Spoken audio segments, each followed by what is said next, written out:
Hi, my name is Reed Silverne. The name of this show is Fed Pride. The reason it's called Fed Pride is because I'm a federal worker, retired, and proud of it. And today for me, it is December 21st, the winter solstice of 2012. And for you, it's probably Thursday, the 26th, or I'm not sure that's exactly the Thursday, or some other time. Everything I say is going to be obsolete, and it's going to be double obsolete because the end of the year, I always talk about the most boring possible subject, and that is the federal budget. Why do I talk about the federal budget? I don't know, because whatever I say does become obsolete. And last year, I took a look at my last year's show.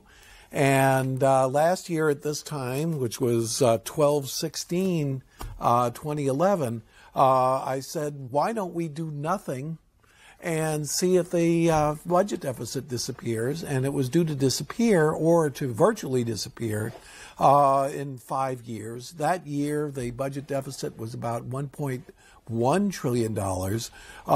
This year, this past year, 2011-2012, that dropped to $1.05 trillion. And that, to me, is way too much.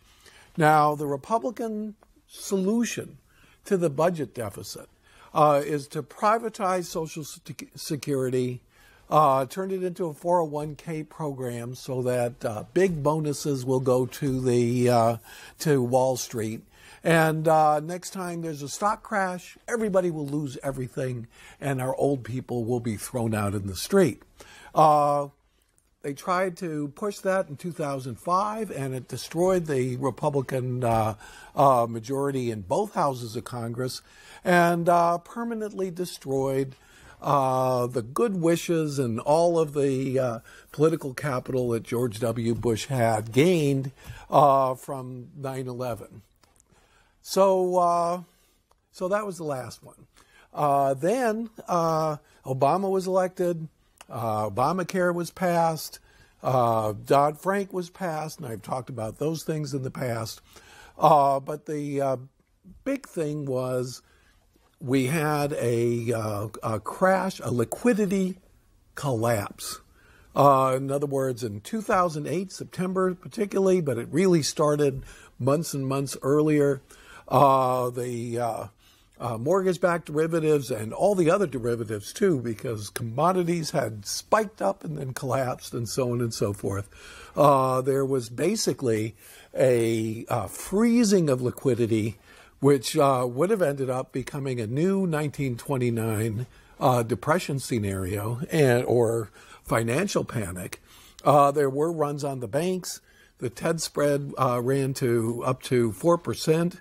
Banks, basically, in order for you to go to the ATM machine and take your money out, the bank you're taking the money out from is loaning, or where the ATM is located. So let's say you go to an ATM at Wells Fargo and you have an account at Bank of America. Basically, Wells Fargo is loaning Bank of America money, the $300 you just took, which gets settled overnight. And that overnight rate went up to 4%. So that was ridiculous. Basically, that meant that banks couldn't trust other banks with short-term transactions. And that would have led to a freezing up of the ATM system and eventually to a collapse. The commercial paper system, which is inventory loans to business, had already collapsed. Within 6 months, if nobody had done anything, almost all businesses that depended on commercial paper to support their inventory, most all stores that don't self-finance, would have collapsed. A couple did, Mervyn's, for instance, and Circuit City, and everything was teetering on the brink. Walmart would have survived, and that would have been the only store in a lot of towns. So that would have been a kind of a ridiculous monopoly situation that we would have had. So there was really a freezing up of credit. And fortunately, the world's expert in the Depression, the first Great Depression, was Bernanke, and he was now head of the Federal Reserve Board and chairman of the Federal Reserve, and he was exactly the right person to have at the right time. He lowered interest rates to virtually zero. He started quantitative easing, which is basically borrowing long-term bonds in order to, or buying long-term bonds in order to lower the short-term interest rate and the long-term interest rate as well. Basically anything to get cash into the system. So between that and the budget deficit, which ballooned, and basically borrowing money gets cash into the system too. So the stimulus, the budget deficit, Bernanke's issues. Bernanke also took over the commercial paper market and guaranteed it so that stores could still buy inventory and stay in business. Even so, President Obama had to bail out the car industry because basically there was no credit to buy cars. So we had this incredible financial cycle. Fortunately for America and the world, at the beginning of the cycle, America had, at least according to the CBO's calculation, I don't know how they calculated, I had calculated 70% of GDP. They calculated about under 50. So we had, compared to Europe and Greece and Spain and many other countries, a very low overall debt, public debt to GDP ratio. So we had a lot of room to borrow money and pump it into the economy in order to prevent a Great Depression. But what did we have? We had a Great Recession. Unemployment went from, at the height during the Bush administration, from 4.7%. By the time Obama came along, it was 7.8%. And it topped out at 10.2%. And that, of course, is just the official rate. If you followed the election, the Republicans were saying the real rate of discouraged plus part-time workers who wish to be full-time plus unemployed looking for work was closer to 15 or 16%. It was pretty bad. There's no doubt about it. However, a Great Depression, a freezing of liquidity, a collapse of retail, which would have led to a bigger collapse of manufacturing and everything else, a collapse of commodity prices, which was already starting, would have just devastated not only our economy, but the world economy. And the fact that we pulled out of it first because of Obama and Bernanke, and even the previous Secretary of the Treasury rescued the Paulson, who along with the Federal Reserve rescued the banking system, we survived and we thrived. However, our net borrowing, our spending, or our deficit as a percent of GDP rose to, or our debt to GDP rose from around 50% to over 80 and flying up toward 100%. Now, I had already estimated 100%, but there are some differences between, how the debt ceiling is calculated and how the national debt is calculated and the real national debt, and the CBO, which is the Congressional Budget Office, they ought to know. So I'm going to show you a little spreadsheet over here, or a little table. Let's see if it comes up. And then I'm going to disappear myself. And I'm going to disappear my title. And what we see over here is, over time, our federal debt, which is the entire national debt, what we call the national debt, as a percentage of GDP. And here it's 100%. During World War II, in the aftermath, it rose to almost over 100%, to 110.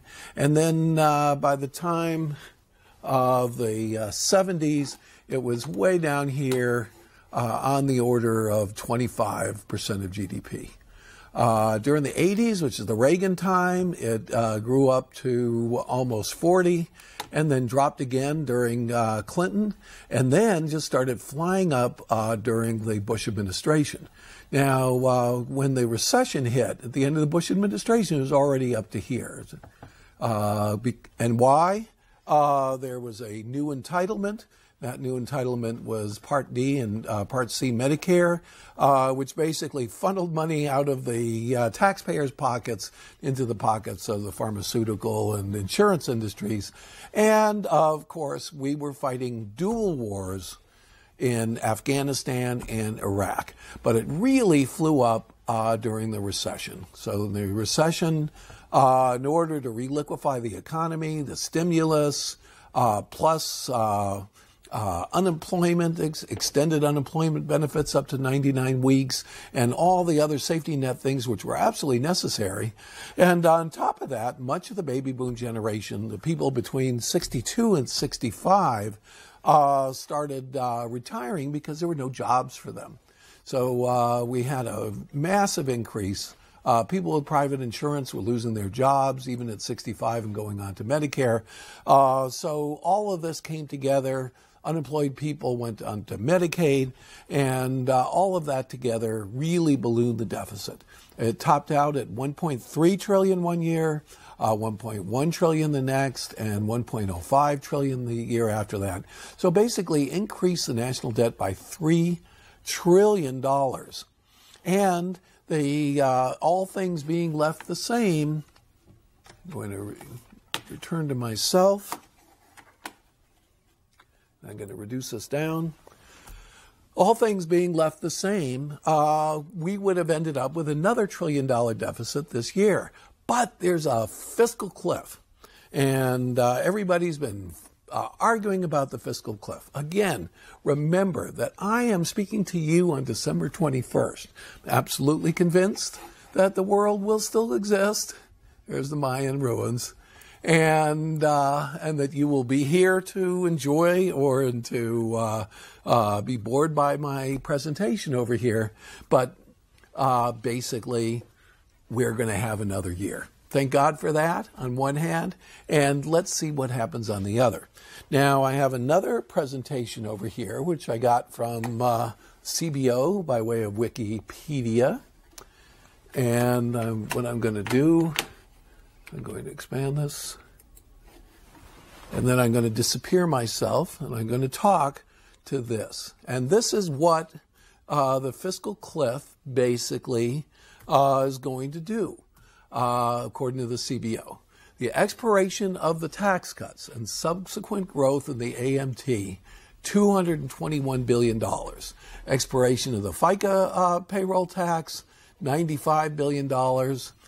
Other expiring tax provisions, $65 billion. So the tax cuts, the tax increases total out to be $375 trillion.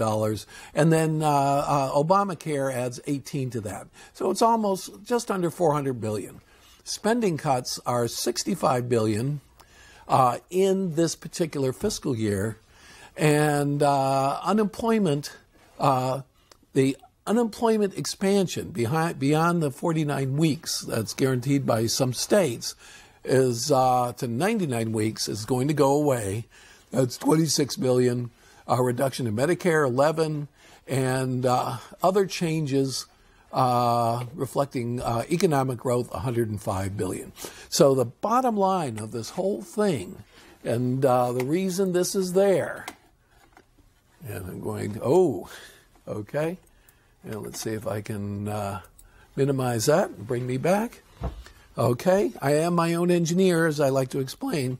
So the bottom line is we're going to have a situation where we have the deficit in the immediate year, if we just jump the fiscal cliff, we just let it happen, is going to drop from $1,030 billion down to $640 billion. Following year, it drops down to 400 and then keeps on going down.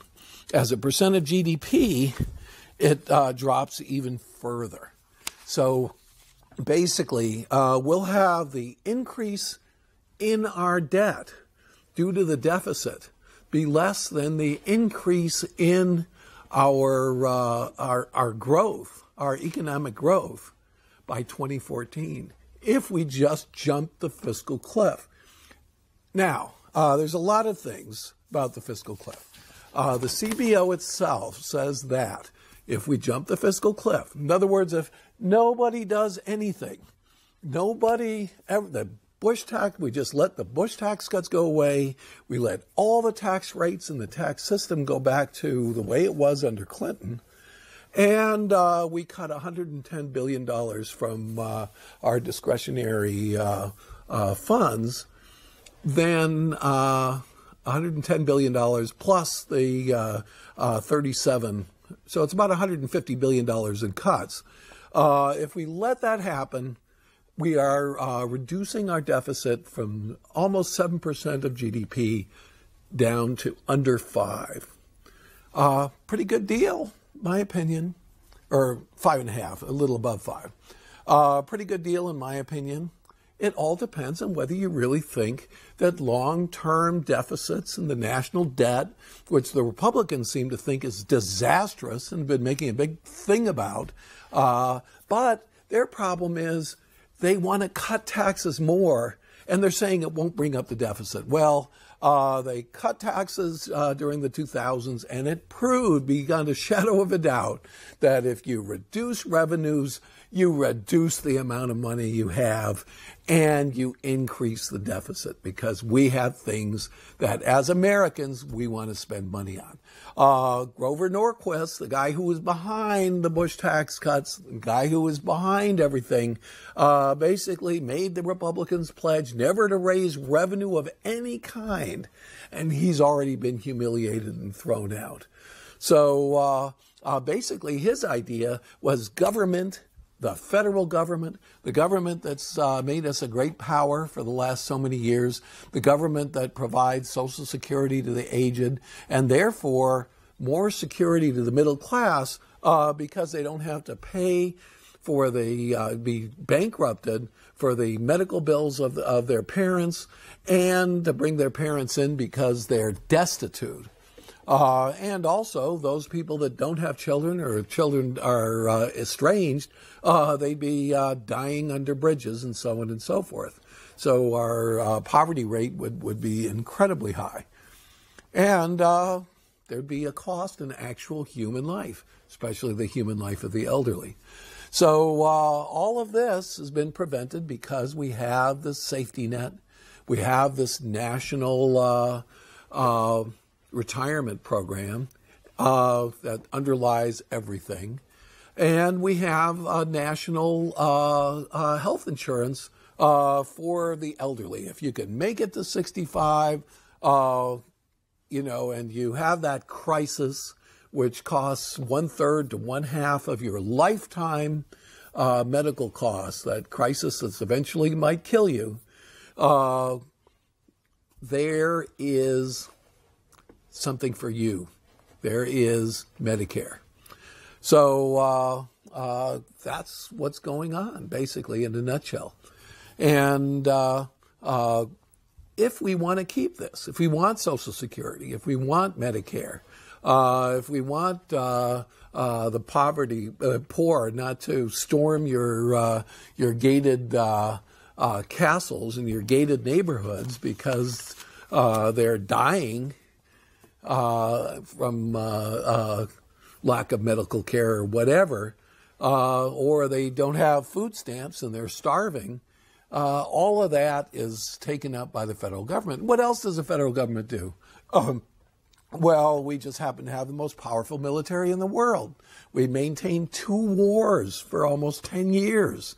Fortunately, we liquidated one after 8 years of tremendous battle and tremendous costs. Iraq, probably the most of the two, and we're eventually going to liquidate the war in Afghanistan. Plus, we have interests throughout the world. We're monitoring the situation in the Middle East, trying to keep it under control with the Arab Spring.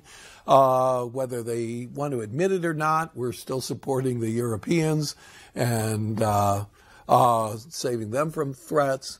And we're keeping all the sea lanes of the world open and basically creating the possibility for trade for India, for China. The whole world is basically dependent on our military, keeping the sea lanes open, keeping mass warfare from occurring, and keeping the world as stable as we possibly can. It's to our benefit, which is why we're doing it, but it's to their benefit too, and that's why they're not opposing us as much as they could. We still have a few enemies that oppose us tremendously, especially Iran and Al-Qaeda and Muslim radicals. But for the most part, our military, our influence is considered pretty benign, a lot more benign than other nations with the power that we've had. Can we maintain that power if we destroy the federal government from within? No, probably not. Can we maintain that power if we have millions and millions of elderly bankrupting their children, their middle-class working children, or dying under bridges? If we have the poor starving instead of getting food stamps and unemployment? All of these things are supporting not just the middle class, but the wealthy. And now we have had a situation, we saw it with Romney, where the wealthy don't want to contribute. It's as simple as that. They don't want to pay their fair share. They don't want to pay any share. And in fact, Romney himself was had to overshow his taxes to get them up to 14%, because almost all or most of his fortune was in overseas tax havens. And it ends up that here's the Cayman Islands right here. Romney's money is located right there.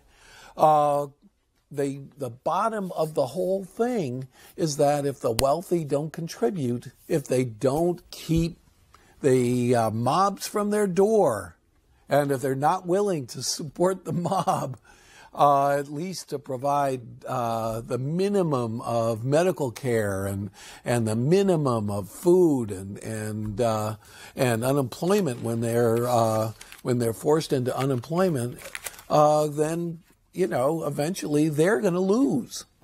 Why they've become so short-sighted in the last 30 years.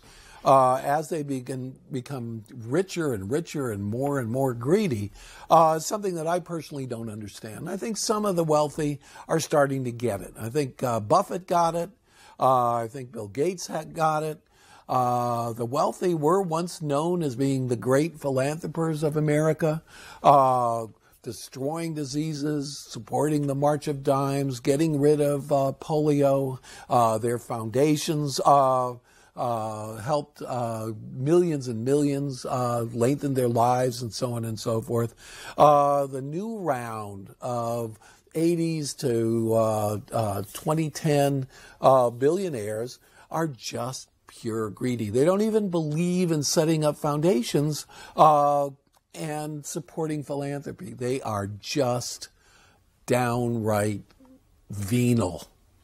And what's happened is, in this last election, they really came forward and they said, even with the Great Recession, even with everything else that's going on, we are going to support more tax cuts for ourselves, and we're going to pay for them by privatizing Social Security and voucherizing, which is privatizing Medicare, and we're going to take what little you have left, and we're going to put it in our pockets, and we're going to take it to the Cayman Islands, and we're going to hoard it and not spend it. So you'd think that they might have gotten that message, but they didn't. So now we're probably going to go over the fiscal cliff. If we can stay over the fiscal cliff, we could probably solve our debt problem, and our national debt will go back down to 40% of GDP by 2021. Or we can split the difference and have it go back down by 2030, or we can just go and restore everything and end up deeper and deeper in debt and end up like Greece. Thank you very much. My name is Reed Silverne. This is Fed Pride.